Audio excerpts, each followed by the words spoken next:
Γεια σας φίλοι μου. Όπως ξανάρθαμε σε αυτό το βίντεο, σκέφτηκα να σας δείξω ένα όπλο αυτή τη φορά. Ένα Nerf, το Sharpfire. Κατά κάποιο τρόπο μου φαίνεται καλό, επειδή ας πούμε ότι έχει μια μικρή συγγένεια με το Modulus. Για το λόγο πως μπορούμε να αλλάξουμε μερικά εξαρτήματα.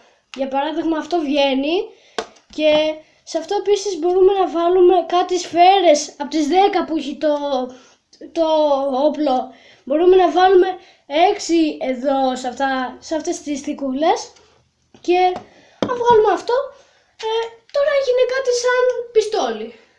Ναι, αλλά για να γίνει κανονικό πιστόλι βγάλαμε και τι κάνει. Τώρα είναι ένα κανονικό πιστόλι για πράκτορες. Ναι. Επίσης, ένα άλλο εξάρτημα που έχει αυτό εδώ που μπαίνουν οι σφαίρες είναι αυτό εδώ που μπορούμε επίσης να το βάλουμε και στο παντελόνι για να κρατάμε το όπλο μαζί. Επίσης, αυτό, ναι, μπαίνει, ο αποθηκευτήρας σφαιρών μπαίνει και έτσι για να μπορούμε να πιάνουμε και το όπλο έτσι.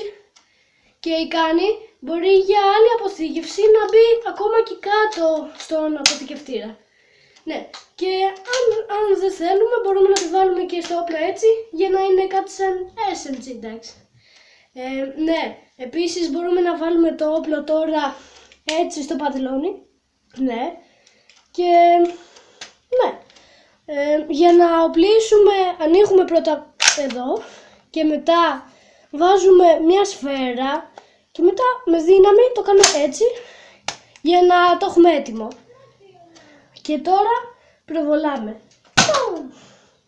Ναι, είναι δυνατό όπλο, καλό και χρησιμεύει. Ναι, πολύ καλό. Θα ήταν πολύ καλό για να το δοκιμάσετε.